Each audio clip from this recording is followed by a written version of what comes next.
नमस्कार, माझं नाव साईराज शिंदे. मी आणि माझे तिघं मित्र पार्थ, अजिंक्य आणि मनीष आम्ही पहिल्या दिवसापासून या मॅचचा आनंद घेतोय.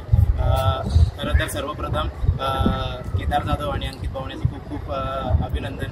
अंकित बावणेची 23वी सेंचुरी आहे आणि रणजी ट्रॉफीमध्ये सातत्याने तो गेला, म्हणजे त्याचं 15व्या वर्षापासून त्याने जेव्हा डेब्यू केलं त्याच्या आणि आजपर्यंत तो एक डोमेस्टिक लिजंड स्टायलवर मानला जातो. आणि नक्कीच त्याला पुन्हा इंडिया याच्या त्या ज्या ठिकाणी तो इंडिया ब्ल्यूमध्ये होता तिथं येण्याचं पुन्हा आपण त्याला म्हणजे आपण बघतोय की तो या वेळेने तिथपर्यंत नक्कीच पुन्हा येणार आहे. आणि राहिलं या स्टेडियमबद्दल सांगायचं झालं, महाराष्ट्र क्रिकेट असोसिएशनबद्दल सांगायचं झालं तर महाराष्ट्र क्रिकेट असोसिएशनची ग्रोथ दिवसेंदिवस बघताना खूप असं प्राऊड फील होतं आहे. कारण की पहिल्यापासून इकडं येणं आणि मॅच बघणं हा खूप अविस्मरणीय अनुभव आहे. जसं एक धर्मशाळा एक आपलं एक ग्राउंड आहे भारतामध्ये, एक असं सुंदर ग्राउंड आहे, तसंच आपलं पण एक हे महाराष्ट्र क्रिकेट असोसिएशनचं MCA पुण्याचं एक ग्राउंड सर्वांनाच एक मनमोहक दृश्य देऊन जातं. आणि ज्या पद्धतीने महाराष्ट्र टीम खेळते, मागची मॅच एका इनिंगने जिंकलं, सोलापूरमध्ये ती मॅच झाली आणि आत्ता आपण पहिल्या लीडवर पुढे चाललो आहे.